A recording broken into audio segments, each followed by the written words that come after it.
দাঁড়াও, তুমি লিডার না? জি ভাই। তোমার ভাই ডাকছে, আসো। কোন পর্ব? আমি খানি ভাই, লিডার আমাকে ambassador, চলো। সরি ভাই, এখন যেতে পারবো না। অ্যাকচুয়ালি আমাদের দুজনের ক্লাস আছে। তোমার এই ক্লাস পরে করতে পারবো, আগে বড় ভাই তোমার লগে কথা কইবো, চলো। আপনার বড় ভাইয়ের সাথে কথা বলাটা আপনার কাছে ঠিক যতটা ইম্পর্টেন্ট, দুইজনের ক্লাস অ্যাটেন্ড করাটা ঠিক ততটাই ইম্পর্টেন্ট। বুঝতেছো তুমি কারে কি করতেছো? সরি ভাই, আমি যেতে পারছি না। ও ক্লাস করবে। একজন স্টুডেন্টের প্রধান কাজ কি? ক্লাস করা। তুই পড়ালেখা করতে দিচ্ছিস না কেন? সরি বলতে হবে। সরি ভাবি। নীলা। নীলা, নীলা। আমি যদি ভুল না করি ফারজানা ম্যামের ক্লাসে যাচ্ছি। আমি তো আজকে আসতে পারবেন। নতুন রুটিন পাওনি তাই না? আপুকে একটু সাইড দিয়ে যায়। নতুন রুটিনটা তাকে সুন্দর করে লিখে দিয়ে আয়। নীলা, তোমার সাথে কিছু ইম্পর্টেন্ট কথা ছিল। কফি শপে যে বসি, কফি খেতে খেতে কথা বলি। না, আমি কফি খাই না। কথাটা ইম্পর্টেন্ট। আপনি এখানেই বলতে পারেন। আমি তোমাকে পছন্দ করি। ক্যাম্পাসের অনেক মেয়েরাই আমার সাথে কথা বলার চেষ্টা করেছে। আমি এর আগে কখনোই কোনো মেয়ের সাথে কথা বলি। আজকে একজনকে এতটাই ভালো লেগেছে। আমার মনে হয় আমার যে তোমাকে ভালো লেগেছে এবং ভালো লাগা উচিত। সো সরি যে আমার না আপনাকে ভালো লাগে না। আপনি কে, কি করেন, জিরো ইন্টারেস্ট। ভালো থাকবেন।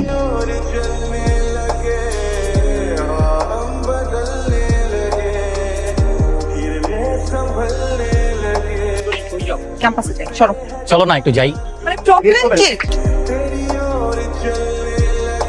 ঠিক আছে, কি হয়েছে তোমাদের? তোমার নাকে তো মারেও নাই, তুমি যে মায়ের খাওয়ার আগে এমন করে পড়ে গেলা। তোমার গালে থাপ্পড় দিচ্ছে। কি নাটক এগুলো? সবগুলো আমি চিনি। আর আপনার কি মনে হয় যে আমি একটা বোকা, কোনো কিছু বুঝি না?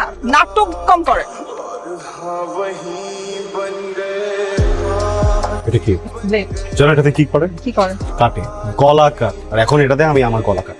পাগল হয়ে গেছেন? আপনার সাথে কি এগুলো যায়? বলো আমাকে ভালোবাসো। বলছি আমি আপনাকে ভালোবাসি না। ভালোবাসি না কারণ আমি অনেক সিম্পল একটা মেয়ে। আপনি আমাকে যেরকম পছন্দ করেন আমি ভাবে আপনাকে চিন্তা করি। খুব সিম্পল একটা কাউকে ভালোবাসতে চাই। আপনার মতো রাফ এন্ড টাফ ছেলের সাথে আমি কমিউনিকেশন কানেকশনে যেতে চাই না। আমি রাফ এন্ড টাফ সিম্পল হয়ে যাবো। আমি সবকিছু ছেড়ে দিব। যত কানেকশন আছে না আমি সবকিছু ছেড়ে দিব। আমি আগামী বছর ইলেকশনও দাঁড়াবো। তখন কি করবো? ভালোবাসবা? না, বলছি যে আমি আপনাকে ভালোবাসি না, বাসি না, বাসি না। ভালো থেকো।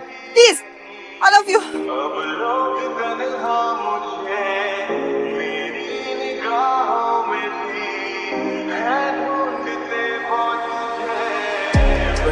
জায়গাটা খুব প্রিয়। আমার জীবনের সব থেকে প্রিয় জায়গাটা, সব থেকে প্রিয় মানুষটাকে নিয়ে আসছে। আমি the happiest person on earth. চল মোমেন্টটাকে সেভ করি। কি ব্যাপার, ভালো লাগেনি?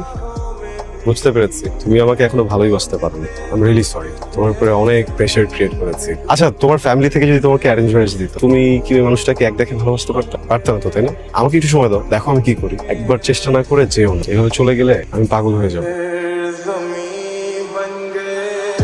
কি নিলাম, কি ভাবছিস সানি ভাইয়ের কথা? আমি ওকে হ্যাঁ বলে দিলাম, ওর সাথে ঘুরে বেড়াচ্ছি সব জায়গাতে। সবকিছু কেমন সিনেমাটিক হয়ে যাচ্ছে না? জীবনটা তো আসলে সিনেমা না। তুই জানিস সানি ভাইয়া নিজেকে কতটা চেঞ্জ করে তোর জন্য শুধু। আর তুই তো জানিসই না, পুরো ক্যাম্পাসের মেয়েরা সানি ভাইয়ের সাথে প্রেম করার জন্য উন্মুখ হয়ে থাকে। সানি ভাই যে কত মেয়ের ক্রাশ তুই সেটা এখনো জানিস না। তুই কি সানি ভাইকে এখনো ভালোবেসে উঠতে পারিস না? ব্রেন বলছে আমি ওকে ভালোবাসি, কিন্তু মন বলছে পুরোপুরি সত্যি হবে। তার মানে তুমি এখন না প্রেমে পড়ে গিয়েছো। আমি শিওর সানি ভাই এই কথাটা শুনলে পুরো ক্যাম্পাসে মিষ্টি বিতরণ করবে। পড়াশোনা বাদ দিয়ে এগুলো চলতেছে, এই জন্য তোর ইউনিভার্সিটিতে পাঠাইছি। বাসায় চল। ভাইয়া,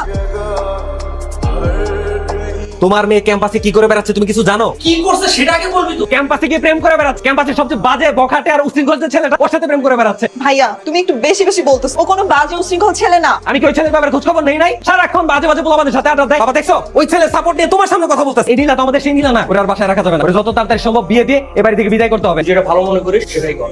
বাবা তুমি ভুল বুঝতেছো। বাবা আমি এমন কিছুই করিনি যেটাতে তোমার সম্মান নষ্ট। তোর কোনো কথা আমরা শুনতে চাই না। আমরা যে ডিসিশন নিব সেটাই ফাইনাল।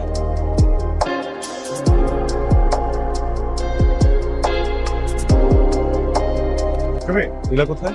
ভাইয়া নীলা তো নীলা তো কোথায়? আমি ওকে কল করছি, আমার ফোন ধরছে না কেন? আর তো এঙ্গেজমেন্ট হয়ে গেছে। আপনি কি কিছুই জানেন? আজকে সন্ধ্যায় ওর বিয়ে। কাবিন কত টাকা? 10 লাখ। বলো না, কবুল বলো না।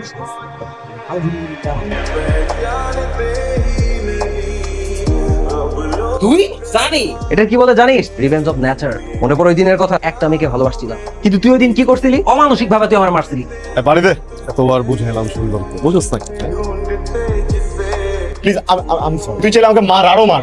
আমাকে কিন্তু বের হতে হেল্প কর প্লিজ। তোকে হেল্প করতেই হবে। তুই যে ভুল করছিস, আমি তোর মতো না, আমি তোর মতো অমানুষ না। তুই একটা কথা মনে রাখিস, কখন কে কোন সিচুয়েশনে পড়ে এটা কেউ বলতে পারে না। এই চলে যাবে।